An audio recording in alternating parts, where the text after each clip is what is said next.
అండి, అందరికీ నమస్తే. ఈరోజు మన వీడియోలో ఫిష్ ఫ్రైని విత్ గ్రేవీతో కొంచెం వెరైటీగా ఎలా చేసుకోవాలో చూద్దామా. ఫిష్ ఫ్రై కనుక ఇలా చేసుకుంటే చాలా అంటే చాలా టేస్టీగా చేప ముక్కల్ని బాగా క్లీన్ చేసుకుని పక్కన పెట్టుకోవాలి. ఇప్పుడు ఒక ప్లేట్లోకి సాల్ట్, కారం, ధనియాల పొడి, పసుపు, గరం మసాలా,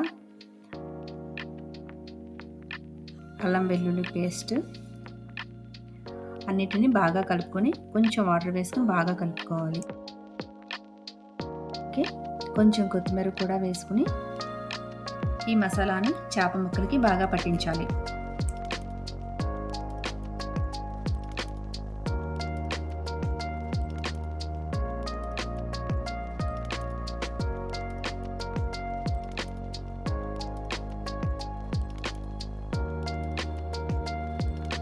ఇప్పుడు ఒక స్టవ్ మీద పాన్ పెట్టుకుని అందులో ఆయిల్ వేసుకుని మనం ముందుగా మసాలా పట్టించిన చేప ముక్కల్ని వేసి బాగా ఫ్రై చేసుకోవాలి. రెండు వైపులు తిప్పుతూ ఫ్రై చేసుకోవాలి.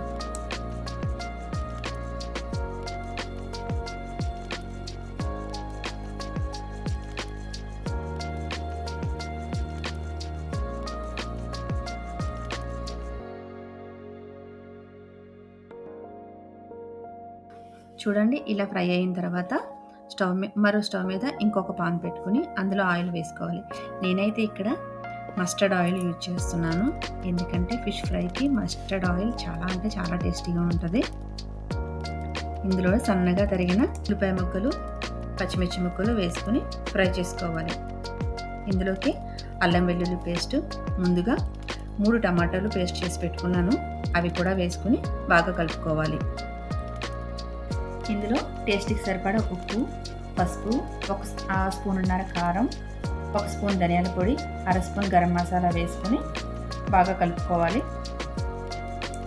ఈ గ్రేవీ నుంచి ఆయిల్ సెపరేట్ అయ్యేంత వరకు బాగా ఫ్రై చేసుకోవాలి. ఇప్పుడు సన్నగా తరిగిన కొత్తిమీర కూడా వేసుకొని 1 కప్పు వాటర్ వేసుకొని 5 మినిట్స్ కుక్ అవనివ్వాలి. 5 మినిట్స్ మనం తయారు చేసుకున్న గ్రేవీ బాగా బాయిల్ అయిన తర్వాత ముందుగా మనం ఫ్రై చేసి పెట్టుకున్న చేప ముక్కలపై ఈ గ్రేవీని వేసుకుని స్ప్రెడ్ చేసుకోవాలి. ఇలా స్ప్రెడ్ చేసుకున్న తర్వాత సన్నగా తరిగిన కొత్తిమీర, సన్నగా తరిగిన ఉల్లిగడ్డలు వేసుకుని 5 మినిట్స్ ఉంచి స్టవ్ ఆఫ్ చేసుకోవాలి. ఎంతో టేస్టీ అయిన fish fry with gravy ready అయిపోతుంది.